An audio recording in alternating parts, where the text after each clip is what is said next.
It's the Real Estate Podcast, brought to you by ANZ Home Loans for financial well-beings. And welcome back to another episode of the Real Estate Breakfast. Of course, talking property news. We do that 7 days a week, as heard on iHeartRadio, Spotify, Apple Podcasts and Amazon. And another weekend. May the 4th has turned up today. And don't forget, of course, next week the RBA is going to meet once again for the May cash rate decision on what they are likely to do. And there seems to be a bit of a split on this one. Some people saying no change, while others are saying that there is a real possibility that the interest rate might go up for mortgage holders. Let's hope that that is not the case next week, but that will roll along soon enough. We are travelling to Queensland this morning and into the very delightful spot of Hervey Bay, and Scott Mitchell is joining us. And a very good morning, Scott. How has your last, 5-6 weeks been on the sunny Fraser Coast? Yes, May the 4th be with you, Craig. I am a tragic Star Wars fan, couldn't help myself. Yeah. That's a big day for Star Wars tragics like me. Yeah, we've been busy. It actually picked up after Easter, and we've had a real run in sales. As of today, my small team, which is really me, my wife, 2 assistants, I've got Blender and Scout, and we've written 16 contracts in the last just on 5 weeks. As of today, we've still got 22 contracts in play, so we've been busy. Wow, well, those are good numbers, and of course, we talk about the positivity, and last week you were at a Fraser Coast tourism and event, and there was a presentation there for the Hervey Bay Chamber of Commerce. Once again, no doubt, plenty of positivity.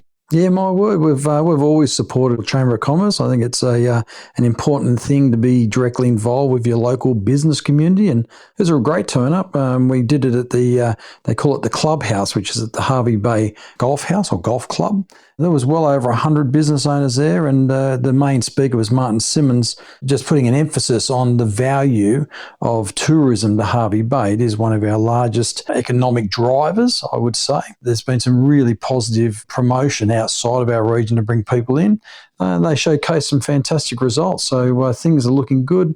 We've been very busy over it. Like, you couldn't get any accommodation across Hervey Bay at Easter. More rain than we need now, so it can stop raining any moment now. It's even made shooting our property shoots challenging, because trying to get some blue sky has been troublesome. Yeah, that is one of the problems, of course, particularly videography. You don't want to shoot a property if the rain is a little bit inclement. Now, CoreLogic, let's turn our attention to them, because they had some very interesting findings out this week talking about Australia's population numbers, and it's something that sort of caught your eye. Yeah, it did. Obviously, there's been a bit of talk around how rapidly expanding our population growth has been since COVID. A lot of people coming back into Australia, and that's sort of been driving that housing crisis to a degree. Like, trying to find accommodation for all these people coming into the country is going to keep trades and builders busy for some time. I just noted the headline on the article that they put out last week. We are experiencing, as a nation, that's the fastest rate of growth since the 1950s, with our cities and towns naturally densifying heavily. And Hervey Bay is now statistically the fastest growing region in Queensland. So we're definitely experiencing a lot of that specific growth into our area. At a national level, I thought this was interesting too. So at a national level, they suggested that the population density of 3.5 people per square kilometre is amongst the lowest in the world, but it highlighted the fact that we're so urbanised in our population that half of our population live in our 3 largest cities. In fact, 75% of our population resides in just 2.6% of our land mass. So it shows you that we've got plenty of space for the incoming people. And the fastest growing city in Queensland is not a bad sort of a title to have. We'll come back and we'll talk to Scott more about Hervey Bay, and we'll look at some of these population numbers as well. We'll do that next. Gain insights with exclusive conversations from real estate professionals about buying, selling and investing across Australia. Well, an independent report is out revealing Australia is set to fall well short of its target of 1.2 million new homes by 2029 under the current trajectory.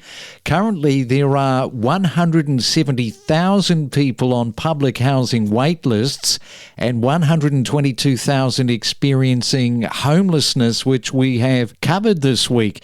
Now, despite efforts like the National Housing Accord aiming to build the 1.2 million homes by 2029, challenges like lagging construction times and a shortage of affordable housing persist, with Treasurer Jim Chalmers acknowledging the urgency, highlighting the government's commitment of over $25 billion to new housing initiatives in the upcoming budget. It was always an ambitious number of houses to build. Now, across the weekend, if you're looking for something to watch, I can thoroughly recommend something I am 2 episodes into. It's called A Man in Full, starring Jeff Daniels and Diane Lane, who are absolutely excellent. And it's about a real estate tycoon who is facing bankruptcy. What actually stood out for me in this series so far is the writing. And then I saw that David E. Kelly is the writer. So check that one out, A Man in Full. Navigate the world of real estate like a pro, with expert insights, opinions and trends to up your game and knowledge when buying your next property. And it is a real estate Saturday morning, covering real estate this morning on the sunny Fraser Coast. If you're not sure where that is, get a map out and have a look. It's north of the Sunshine Coast, and it is one of the fastest growing areas, as Scott just mentioned before the break, in Queensland. And just sort of drilling down on some of these numbers, Scott, the CoreLogic report from last week, some interesting numbers around Melbourne's population too. Yeah, it was. I've never seen our population sort of calculated at a per person in a square kilometre area before, but they suggested that Melbourne had the absolute highest population density for our country, with 521 per square kilometre. So that's a pretty dense population. No wonder they complain about the traffic. And then you've got Adelaide was at 444 people per square kilometre. They had Sydney at 441. And despite Sydney having that largest portion of the medium to high density housing stock in the country, generally it's the smaller blocks and that more dense metro areas that really contributes to that high density population. And it makes Hervey Bay even more attractive when we complain usually when we get a block of dirt under 600 square metres, and you can still buy half an acre blocks of land in Hervey Bay that are minutes and in some cases walking distance to a beautiful beach. Well, if you take a look at the number as you broke down in Melbourne, 521 people per square kilometre, in Hervey Bay you'd probably have 12 per square metre. That's an interest. I should ask them if they could work that out for us. But yeah, I'm going to go with 12. 12's a good figure. Yeah. All right, and just sticking with the migration, the way that is going, it's hardly surprising to really see these cities across Australia rising in the numbers, with people just being attracted in something that CoreLogic really did illustrate and pick up on with these numbers. All of this population increasing and density is flowing on to us in Hervey Bay, and we've talked about our market is really driven by these external southern markets mostly. We did a bit of migration this year. We actually have seen more people relocating into Hervey Bay from mostly the ones I've dealt with directly have been Townsville, Cairns, Port Douglas, and they all indicated that this last wet season, which has been wet and more traditional, some would say, is the last one. They had a couple of cyclones. It's just that was the end of it. They're over the humidity, and they've come down to Hervey Bay, which we do have statistically, again, one of the most temperate subtropical climates in the country. And this is just going to support our steady, consistent growth, I would suggest. We're still seeing plenty of buyers migrating up out of that southeast corner, particularly Gold Coast, Sunshine Coast, Brisbane. Brisbane's having a bit of a boom, and it's those sellers, again, are moving up to Hervey Bay, selling down there at a higher value, getting out of the traffic and moving into Hervey Bay. Yes, and I'm just wondering what the market of Hervey Bay would actually look like if people in the likes of, say, a Brisbane, a Gold Coast, Sunshine Coast, Melbourne and Sydney didn't migrate from their respective cities into Hervey Bay. We would be sparse for sure.